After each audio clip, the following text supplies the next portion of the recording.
नमस्कार दोस्तों, मेरे YouTube channel DS mathematics classes में आपके फिर से स्वागत है। आज का जो लेक्चर है वो बीएससी पार्ट का मैथमेटिक्स के स्टूडेंट्स के लिए है। इसमें हम आपको पेपर सेकंड कॉम्प्लेक्स एनालिसिस कराएंगे और ये जो लेक्चर है ये कॉम्प्लेक्स एनालिसिस के चैप्टर सेकंड का थर्ड लेक्चर है। इस लेक्चर के अंदर हम आपको आगे कुछ इंपॉर्टेंट डेफिनेशन के बारे में बताएंगे जो कि आपके आगे के चैप्टर्स के लिए काफी यूजफुल साबित होगी। ठीक है, तो देखिए लास्ट लेक्चर के अंदर हमने आपको डेफिनेशन दिखाई थी क्लोज सेट की या फिर समग्र समुच्चय की। अब आप डेफिनेशन लिखिए किसकी, ओपन सेट या फिर विवृत समुच्चय। ठीक है, नेक्स्ट आपकी जो डेफिनेशन है वो है ओपन सेट या फिर विवृत समुच्चय। ठीक है, तो देखिए आपने एक नॉन एम्प्टी सेट लिया है कॉम्प्लेक्स नंबर का, आपने एक नॉन एम्प्टी सबसेट लिया है S। ठीक है, इसके अंदर क्या है, जिसके अंदर कॉम्प्लेक्स नंबर है, ठीक है, इसके अंदर क्या है कॉम्प्लेक्स नंबर है और उन कॉम्प्लेक्स नंबर का रूट क्या है z बराबर x प्लस आयोटा y है। जहां पे x y क्या है रियल नंबर और आयोटा क्या है अंडर रूट माइनस 1। ठीक है, आपने क्या किया है कॉम्प्लेक्स नंबर के सेट का कोई भी नॉन एम्प्टी सबसेट लिया है S। ठीक है, अब देखिए ये S है, ये S ओपन सेट कहलाता है। ये जो आपने नॉन एम्प्टी सेट लिया है ना S, ये S ओपन सेट कहलाएगा यदि इसका प्रत्येक बिंदु क्या हो, इसका प्रत्येक बिंदु आंतरिक बिंदु। ठीक है, इसका प्रत्येक बिंदु क्या होना चाहिए, आंतरिक बिंदु होना चाहिए। मतलब कोई भी सेट ओपन सेट कहलाता है यदि उसका प्रत्येक बिंदु क्या हो, उसका प्रत्येक बिंदु आंतरिक बिंदु हो। ठीक है, उसका प्रत्येक बिंदु आंतरिक बिंदु हो तो कहने का मीनिंग क्या है कि उसके प्रत्येक बिंदु का डेल्टा नेबरहुड। ठीक है, उसके प्रत्येक बिंदु का डेल्टा नेबरहुड किसके अंदर विद्यमान हो, उस सेट S के अंदर विद्यमान हो। ठीक है, मतलब किसी भी सेट का कोई भी सेट ओपन सेट कहलाएगा यदि उसके प्रत्येक बिंदु क्या हो, आंतरिक बिंदु। और अगर उसका प्रत्येक बिंदु आंतरिक बिंदु है तो आप क्या कर सकते हो कि उसके प्रत्येक बिंदु का delta neighbourhood and delta of z किसके अंदर विद्यमान होना चाहिए, सेट S के अंदर विद्यमान होना चाहिए। ठीक है, तो यही डेफिनेशन है, कोई भी सेट ओपन सेट कहलाता है यदि उसका प्रत्येक बिंदु क्या हो, आंतरिक बिंदु हो। मतलब each z belongs to S के लिए there exists delta greater than 0 किसके अंदर होना चाहिए, there exists delta greater than 0 such that and delta of z किसका सबसेट होना चाहिए, S का सबसेट होना चाहिए। ठीक है, ये आपकी डेफिनेशन हो गई ओपन सेट। ठीक है, देखिए माना माना माना S C का कोई एरिक समुच्चय है। ठीक है, माना S C का कोई एरिक उपसमुच्चय है, अर्थात phi does not equal to S बराबर z belongs to C such that z बराबर x plus iota y comma x y belongs to R comma iota बराबर under root minus 1 subset of C। ठीक है, तब समुच्चय S विवृत समुच्चय कहलाता है। तब समुच्चय S विवृत समुच्चय कहलाता है यदि इसका प्रत्येक बिंदु, यदि इसका प्रत्येक बिंदु क्या हो, यदि इसका प्रत्येक बिंदु आंतरिक बिंदु हो। ठीक है, इसका प्रत्येक बिंदु क्या हो, आंतरिक बिंदु हो। ठीक है, इसका प्रत्येक बिंदु आंतरिक बिंदु हो, अर्थात समुच्चय S के प्रत्येक बिंदु का, अर्थात समुच्चय S के प्रत्येक बिंदु का डेल्टा प्रतिवेश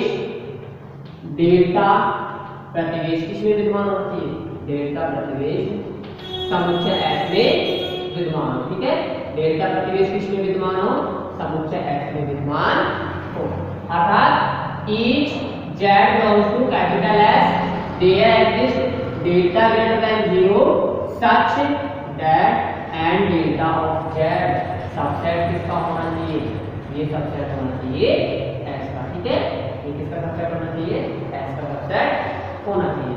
तो ये आपकी डेफिनेशन होगी ओपन सेट। ठीक है, अब इसके पश्चात नेक्स्ट आपकी जो डेफिनेशन है फिर परिबद्ध समुच्चय। ठीक है, नेक्स्ट आपकी जो डेफिनेशन है वो है आपकी परिबद्ध समुच्चय या फिर बाउंडेड सेट। तो देखिए बाउंडेड सेट होता क्या है,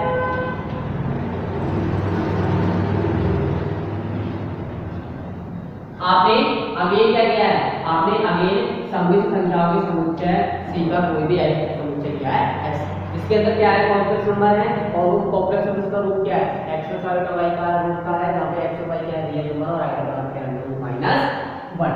ठीक है, अब देखिए ये जो सेट S है, ये सेट S बाउंडेड सेट कब कहलाएगा, ये जो सेट S है सेट S बाउंडेड सेट या परिबद्ध समुच्चय कहलाएगा यदि इसके प्रत्येक अवयव स्मॉल z के लिए, यदि इसके प्रत्येक अवयव स्मॉल z के लिए एक न्यूनतम धनात्मक वास्तविक संख्या कैपिटल K ग्रेटर देन 0 इस प्रकार से एग्जिस्ट होनी चाहिए कि मॉड z की वैल्यू क्या हो less than equal to K के बराबर हो। ठीक है, कहने का मतलब है ये सेट S बाउंडेड सेट कहलाएगा यदि इसके प्रत्येक अवयव या मतलब प्रत्येक अवयव मतलब कॉम्प्लेक्स नंबर, इसके प्रत्येक कॉम्प्लेक्स नंबर का मॉडुलस किसी धनात्मक वास्तविक संख्या से या तो छोटा हो या फिर बराबर हो। ठीक है, या तो छोटा हो या फिर बराबर हो। ठीक है, जैसे मान के चलिए आपने सेट ले लिया S, इस S में भी कॉम्प्लेक्स नंबर है जो कहाँ विद्यमान है, जो कि मॉड z लेस देन 1 के अंदर विद्यमान है। मतलब आपको इस सेट के अंदर क्या दिए गए कॉम्प्लेक्स नंबर दिए गए z, और ये z किसको बिलोंग कर रहा है, ये z इस प्रकार से है कि ये जो सर्किल है ना ओरिजिन को सेंटर मानते हुए सर्किल बनाया आपने रेडियस पर था, इस सर्किल के अंदर के सारे z है। ठीक है, तो इन सभी पॉइंट्स का जब आप मॉडुलस निकालते हो तो मॉडुलस क्या आएगा लेस देन 1 ही आएगा। मतलब आपको एक न्यूनतम धनात्मक वास्तविक संख्या 1 ग्रेटर देन 0 इस प्रकार मिल रही है कि मॉड z क्या है लेस देन इक्वल टू 1। तो ये वाला जो सेट है ये सेट क्या है बाउंडेड सेट है। कहने का मतलब है कोई भी सेट बाउंडेड कब कहलाएगा जब उस सेट के प्रत्येक अवयव का मॉडुलस है किसी उस सेट के प्रत्येक अवयव का मॉडुलस एक न्यूनतम धनात्मक वास्तविक संख्या से छोटा हो या फिर बराबर हो। वो न्यूनतम वास्तविक धनात्मक संख्या कौन सी है कैपिटल A। ठीक है, वो न्यूनतम धनात्मक वास्तविक संख्या कौन सी कैपिटल K है। ठीक है, तो ये आपका हो गया बाउंडेड सेट। मतलब इस सेट के अंदर जितने भी कॉम्प्लेक्स नंबर है ना उन सबका को आप क्या निकालिए मॉडुलस निकालिए और देखिए मॉडुलस किसी एक न्यूनतम धनात्मक वास्तविक संख्या से छोटा आ रहा है या बराबर आ रहा है या नहीं आ रहा। ठीक है, अगर बराबर आ रहा है या इससे कम आ रहा है तब तो सेट हो गया बाउंडेड, और अगर नहीं आ रहा तो आप कह सकते हो सेट क्या है अनबाउंडेड सेट। ठीक है, देखिए डेफिनेशन, माना S C का कोई एरिक उपसमुच्चय है। ठीक है, माना S C का कोई एरिक उपसमुच्चय है अर्थात five does not equal to S बराबर Z belong to capital C such that Z बराबर x plus iota y comma xy belongs to R comma iota बराबर under root -1 subset of C। ठीक है, तब समुच्चय S परिबद्ध समुच्चय कहलाता है। तब समुच्चय S परिबद्ध समुच्चय कहलाता है यदि इसके प्रत्येक अवयव small z belongs to x के लिए एक न्यूनतम धनात्मक वास्तविक संख्या या फिर एक न्यूनतम धनात्मक वास्तविक संख्या कैपिटल के, एक न्यूनतम धनात्मक वास्तविक संख्या capital A belongs to R इस प्रकार विद्यमान हो कि mod z less than equal to क्या होती है कैपिटल A की हो, कि mod z less than equal to capital A। ये किसकी डेफिनेशन होगी बाउंडेड सेट की डेफिनेशन। ठीक है,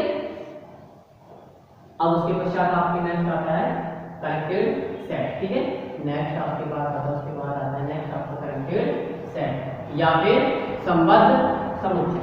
ठीक है, या फिर संबद्ध समुच्चय। तो देखिए संबद्ध समुच्चय क्या होता है।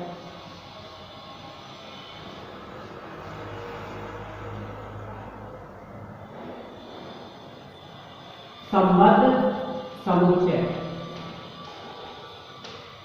या फिर कनेक्टेड सेट, कनेक्टेड सेट।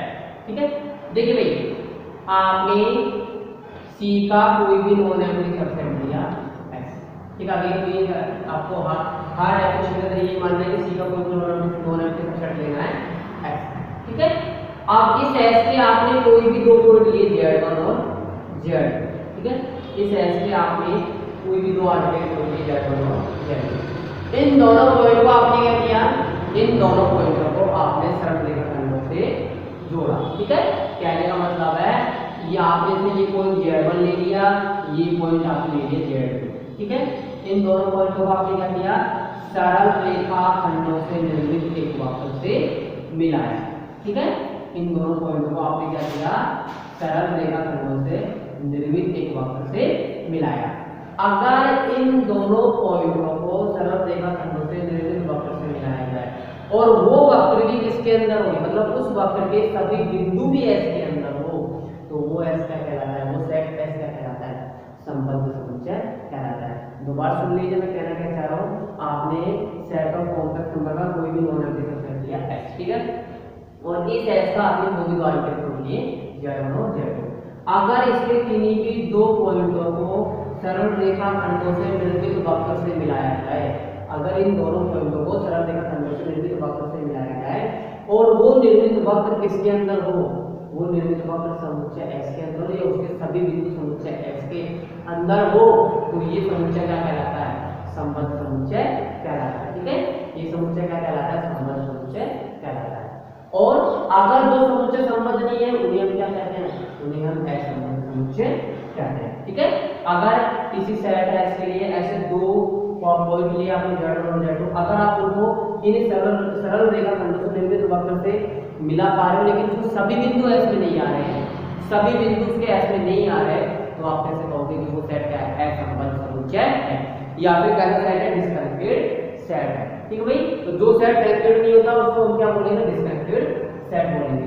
तो कनेक्टेड सेट की डेफिनेशन यही है कि सेट S के किन्हीं भी दो एलिमेंट को सरल रेखाखंडों से निर्मित वक्र से मिलाने पर अगर वह वक्र उसी सेट के अंदर विद्यमान हो तो वो सेट क्या कहलाता है, कनेक्टेड सेट कहलाता है, अदरवाइज वो क्या कहलाता है, डिस्कनेक्टेड सेट कहलाता है, ठीक है। देखिए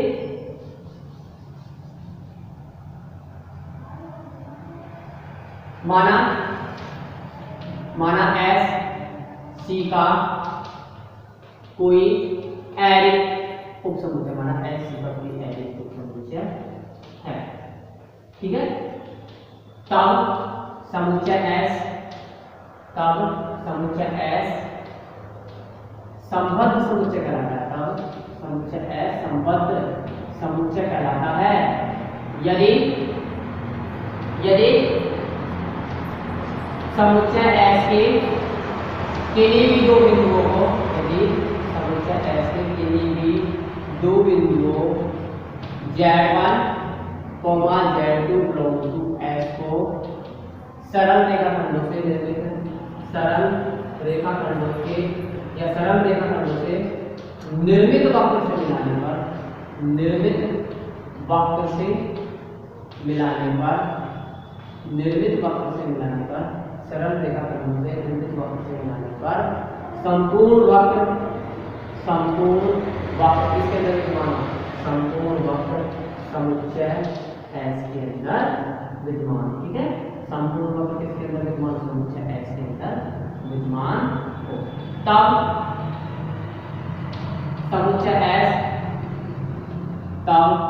समुच्चय S संबद्ध समुच्चय कहलाता है, ठीक है। तब समुच्चय S संबद्ध समुच्चय कहलाता है, ठीक है। क्या कहलाता है, संबद्ध समुच्चय कहलाता है। तथा वह समुच्चय जो संबद्ध समुच्चय नहीं हो, वह समुच्चय जो संबद्ध समुच्चय नहीं हो क्या कहलाते हैं, असंबद्ध समुच्चय कहलाते हैं, ठीक है। असंबद्ध समुच्चय कहलाते हैं, ठीक है। क्या कहलाते हैं, असंबद्ध समुच्चय कहलाते हैं, ठीक है। तो ये आपके असंबद्ध समुच्चय की डेफिनेशन भी हो गई। अब उसके पश्चात नेक्स्ट आपका आता है डेफिनेशन है सतत चाप, ठीक है। नेक्स्ट आपकी डेफिनेशन है कंटीन्यूअस आर्क या फिर सतत चाप। फिर उसके पश्चात आता है बहुल बिंदु, बहुल बिंदु के पश्चात आता है आपका जॉर्डन आर्क या जोड़दार चाप, ठीक है। तो नेक्स्ट डेफिनेशन देखिए, सतत चाप या जॉर्डन कर्व, ठीक है। सतत चाप या फिर जॉर्डन कर्व। देखिए आपने एक फंक्शन है, अब की बार आपको अच्छे से समझना है जॉर्डन कर्व, सॉरी सतत चाप होता क्या है, ये आपके चैप्टर नंबर 7 के अंदर भी काम होने वाला है, ठीक है। देखिए आपने कोई भी फंक्शन लिया है जो डिफाइन हो रहा है आपके क्लोज इंटरवल ए बी से सेट ऑफ कॉम्प्लेक्स, ठीक है। आपने कोई भी फंक्शन लिया है जो डिफाइन हो रहा है क्लोज इंटरवल ए बी से सेट ऑफ कॉम्प्लेक्स नंबर में, ठीक है। और ये f डिफाइन किस प्रकार से हो रहा है, ये f डिफाइन हो रहा है कि f ऑफ t बराबर phi of t plus iota sine of t, ठीक है। ये किस प्रकार से डिफाइन हो रहा है कि f ऑफ t बराबर phi of t plus iota sine of t, जहां पे each जो t है वो किसका एलिमेंट है, क्लोज इंटरवल a b का एलिमेंट, ठीक है। each t है वो किसका एलिमेंट है, क्लोज इंटरवल a b का एलिमेंट है। a क्या है, d से छोटा है और a b क्या है, a और b रियल नंबर है, ठीक है। a और b रियल नंबर है जहां पे a किससे छोटा है, b से छोटा है, और each t किसको बिलोंग कर रहा है, क्लोज इंटरवल a b को बिलोंग कर रहा है, ठीक है।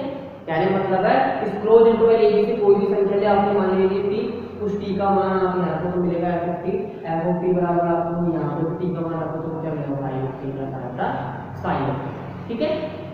तो आपने यहाँ पे t का कुछ मान लिया तो f ऑफ t की वैल्यू क्या मिली, phi of t plus iota sine of t। अब ये भी क्या होगा, कोई ना कोई फलन है, जहाँ ये phi ऑफ t है ना और साइन ऑफ t, ये दोनों के दोनों क्या है, ये दोनों के दोनों t के क्या है, t के वास्तविक सतत फलन, ठीक है। ये क्या है, ये भी वास्तविक सतत फलन है, ठीक है। ये phi ऑफ t और sin ऑफ t क्या है, कंटीन्यूअस फंक्शन है, लेकिन कौन सा कंटीन्यूअस फंक्शन है, रियल वैल्यू कंटीन्यूअस फंक्शन है। मतलब इन फलन का डोमेन क्या है, इन फलन का डोमेन रियल नंबर का सेट या फिर इन फलन का जो डोमेन है वो क्या है, रियल नंबर्स का सबसेट है या फिर रियल नंबर का सेट है, ठीक है। ये है मतलब phi ऑफ t क्या है, ये वास्तविक मान फलन है, सतत वास्तविक मान फलन, मतलब ये फंक्शन कंटीन्यूअस तो है और साथ साथ इनके जो डोमेन है वो क्या है, वो डोमेन है वास्तविक संख्याओं का समुच्चय या फिर उप समुच्चय या फिर क्या है वास्तविक संख्याओं का समुच्चय, ठीक है। तो देखो इस इंटरवल से आपने कोई भी संख्या ली, उसकी वैल्यू आपने यहाँ रखी तो आपको क्या मिला, phi of t plus iota sine of t। phi of t की कोई ना कोई वैल्यू होगी क्योंकि ये भी फंक्शन है, तो इस फंक्शन के अंदर t की भी इमेज कुछ ना कुछ मिलेगी और ये भी फंक्शन है जिसके अंदर t की इमेज कुछ ना कुछ मिलेगी, तो उन दोनों इमेजेस को मान आप यहाँ रखोगे तो आपको यहाँ पे क्या मिल रहा है, एक कॉम्प्लेक्स नंबर मिल रहा है। आप देखते हो एक तरीके से क्या मिल रहा है, एक कॉम्प्लेक्स नंबर मिल रहा है, और ये कॉम्प्लेक्स नंबर किसकी तरह बिहेव कर रहा है, ये जो कॉम्प्लेक्स नंबर है ये आप जानते हो प्रत्येक कॉम्प्लेक्स नंबर क्या होता है, प्रत्येक कॉम्प्लेक्स नंबर किसकी तरह बिहेव करता है, एक प्रत्येक कॉम्प्लेक्स नंबर समतल के एक बिंदु की तरह बिहेव करता है। मतलब प्रत्येक कॉम्प्लेक्स नंबर के सापेक्ष समतल समतल में आपको संख्या कोई ना कोई बिंदु मिलेगा, ठीक है। तो यहाँ पे क्या मिल रहा है, कॉम्प्लेक्स नंबर मिल रहा है, इसके रिस्पेक्ट में ये बिंदु शामिल होगा। तो इसी प्रकार आप t की वैल्यू रखते जाइए, आपको बिंदु मिलते जाएंगे, t की वैल्यू आपने रखते गए आपको बिंदु मिलते जाएंगे, और इन बिंदुओं को आप आपस में मिलाते चलते रहिए, आपको क्या मिल जाएगा, एक कर्व या एक फंक्शन मिल जाएगा।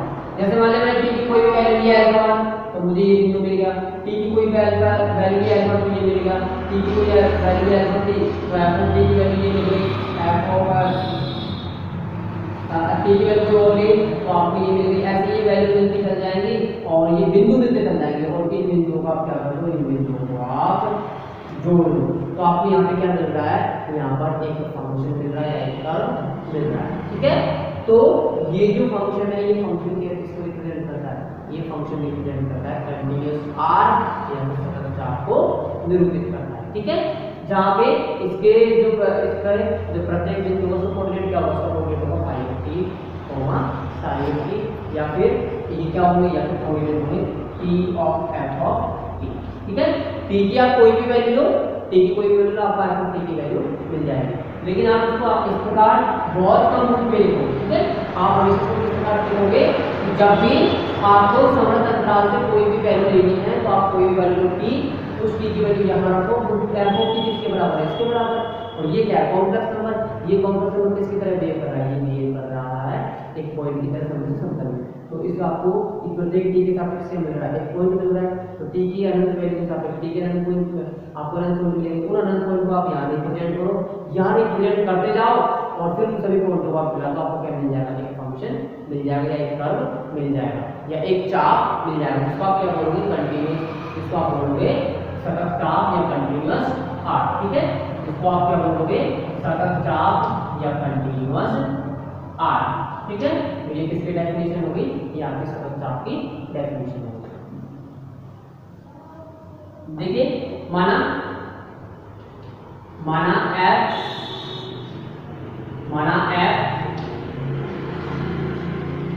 समवर्त अंतराल, माना एफ समवर्त अंतराल ए बी से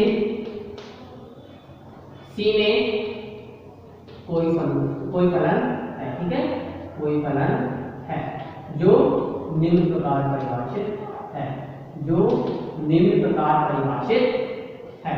ठीक है, जो क्या है, निम्न प्रकार परिभाषित है, अर्थात f from closed interval a b to c such that f of t बराबर phi of t plus iota psi of t is t belong to closed interval a b, a less than b, comma a comma b belong to r। ठीक है, यहाँ पे f क्या है, closed interval a b set of complex number की function है, जो किस प्रकार डिफाइन है कि f of t बराबर phi of t plus iota psi of t। ठीक है, जहाँ पे each t किसका एलिमेंट है, क्लोज इंटरवल a b का एलिमेंट है, a क्या है, b से छोटा है, कोई वास्तविक नंबर है। ठीक है, अब देखिए जहां phi of t तथा psi of t वास्तविक t के वास्तविक मान, t के सतत वास्तविक मान फलन है। ठीक है, जहां पे phi of t तथा psi of t क्या है, t के सतत वास्तविक मान फलन है। ठीक है, t के सतत क्या है, वास्तविक मान फलन है, t के सतत वास्तविक मान क्या है, फलन। ठीक है, तथा यह फलन सममित समतल में, तथा यह फलन सममित समतल में एक सतत चाप को निरूपित करता है। ठीक है, इसको निरूपित करता है, एक सतत चाप को निरूपित करता है। ठीक है, एक सतत चाप को निरूपित करता है। अब उसके पश्चात नेक्स्ट आता है आपका डेफिनेशन मल्टीपल पॉइंट या बहुल बिंदु।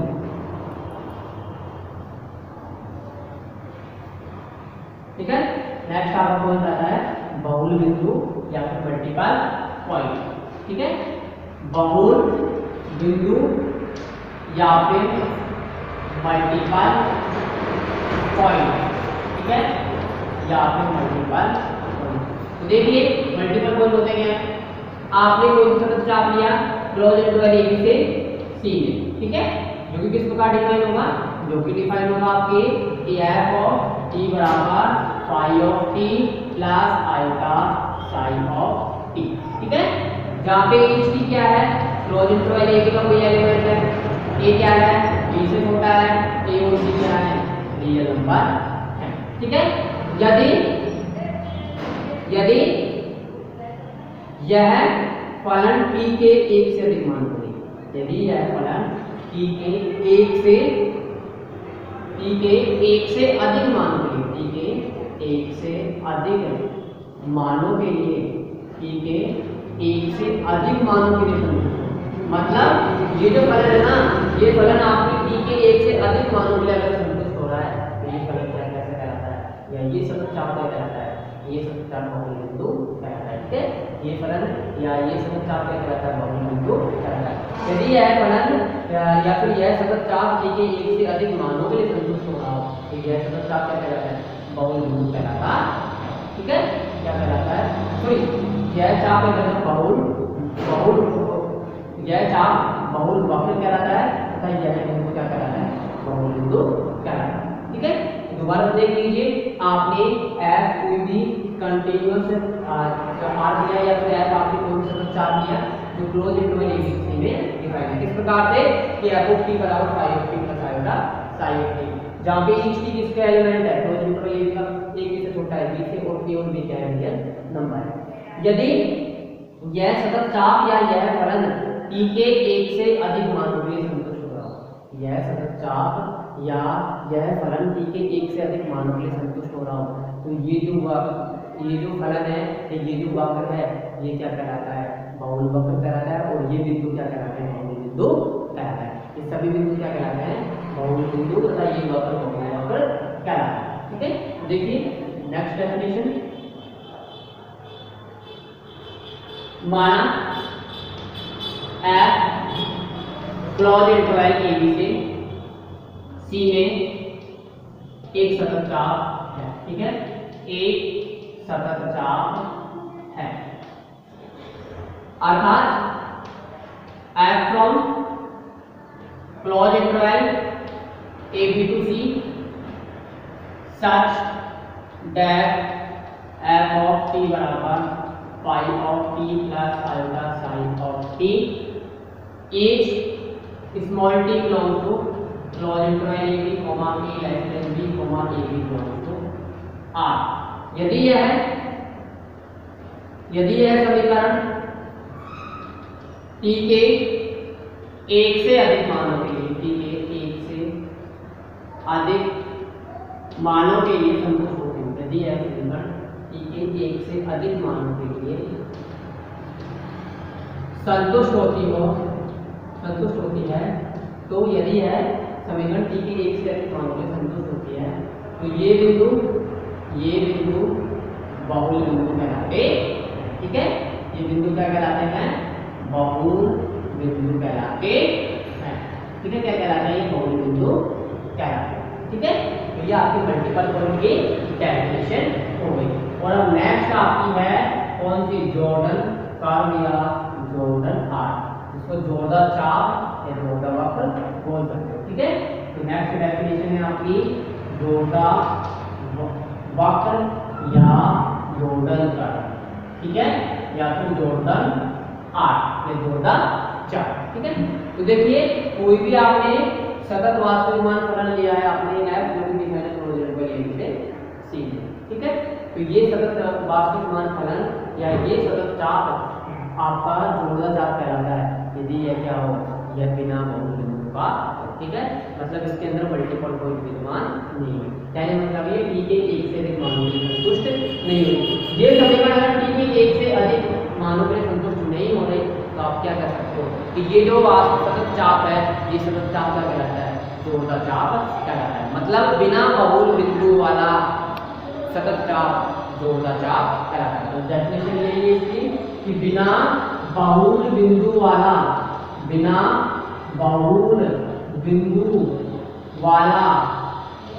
सतत चाप जोरदार चाप कहलाता है। ठीक है, सतत चाप क्या कहलाता है, जोरदार चाप कहलाता है। ठीक है, ये आपकी डेफिनेशन है जोरदार वक्र की या जोरदार चाप की। अब उसके पश्चात है आपकी जॉर्डन कर्व थ्योरम। ठीक है, जॉर्डन कर्व थ्योरम है जिसका आपके सिलेबस में ओनली स्टेटमेंट है। ठीक है भाई, जिसका आपके सिलेबस में ओनली स्टेटमेंट है, तो स्टेटमेंट आपकी बुक के अंदर है या, और आप उस बुक में से पढ़ लेना, 2 लाइन का स्टेटमेंट है, उसको अच्छे से पढ़ लें। और ये जो चैप्टर है चैप्टर नंबर 2 ये यहीं पे कंप्लीट होता हुआ नेक्स्ट लेक्चर के अंदर हम आपके चैप्टर नंबर 3 स्टार्ट करवाएंगे। ठीक है, तो आज का जो लेक्चर है यहीं पे कंप्लीट होता हुआ। धन्यवाद।